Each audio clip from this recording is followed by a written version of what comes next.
Pertanyaan penutup Ustadz, bolehkah mandi besar di kolam renang Ustadz? Bolehkah mandi besar di kolam renang? Dalam urusan mandi besar ya, ada beberapa syarat, yaitu ya tetap menggunakan air yang suci mensucikan, itu wajib. Kemudian rukun-rukunnya ya niat ketika melakukan basuhan pertama, kemudian meratakan air ke seluruh badan sampai selempitan-selempitan yang ada di anggota badan, baik di jenggot atau di rambut, dan kalau bagi perempuan ya di tempat-tempat yang nyelempit-nyelempit itu harus dibasuh. Itu wajib loh, jangan sampai terlewatkan, jangan sampai air tidak bisa masuk atau bisa mencapai anggota tersebut. Bagaimana hukum mandi besar nyemplung di kolam renang langsung biur? Kita ketahui sebelumnya bahwasanya mandi besar itu kan niatnya harus bersamaan dengan basuhan yang awal. Basuhan yang awal ya. Cuma sampean atau ada orang yang mandi besar itu membasuh kaki sambil niat. Misalnya berniat nawaitu ghusla hadasil akbari pada ta'ala, atau membasuh tangan sambil niat. Yang perlu diketahui bahwasanya dalam mandi besar itu tidak sama dengan wudhu.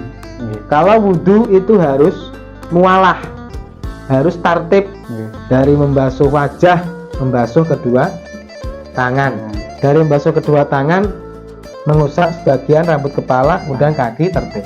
Tapi kalau mandi enggak, tidak harus mualah, tidak harus urut dari kepala enggak. Sementara sampai membasuh beserta dengan niat. Kok seumpama sampai membasuh tapi tanpa disertai dengan niat, basuhan yang sampean lakukan tidak dianggap. Harus mengulangi lagi sampai ada niat di dalam basuhan tersebut.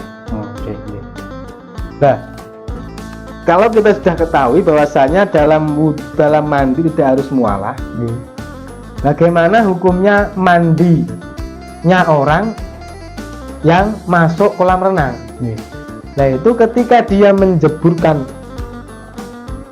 tubuh dan seluruh tubuh, itu dia harus niat begitu. Dia harus niat ketika lompat ya, semuanya pokok mau dalam air niat nggak apa-apa.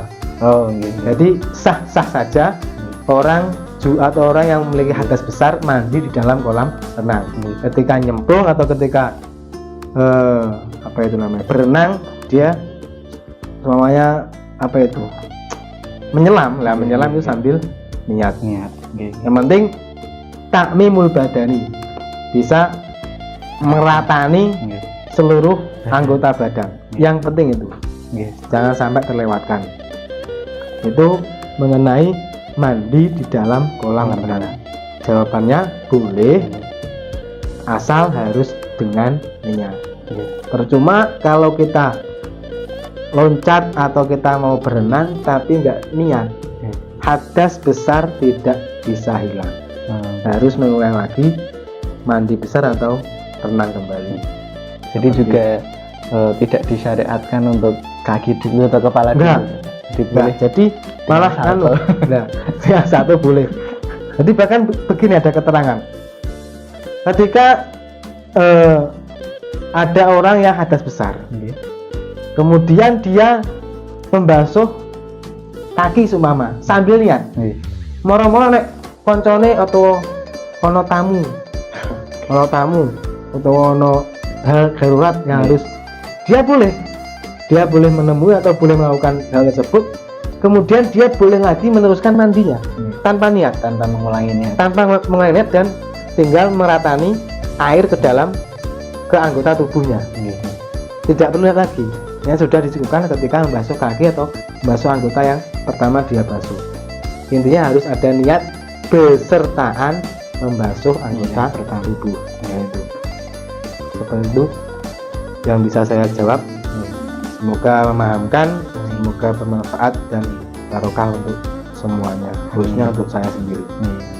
Demikian teman-teman, itu tadi adalah podcast Q&A atau tanya jawab tentang problem fikih sehari-hari bersama Ustadz Muhammad Hasan Asy'ari SAG. Beliau juga adalah salah satu ustadz di Pondok Pesantren Darul Asna, dan salah satu kitab yang diajarkan oleh beliau adalah Imriti, Ustadz.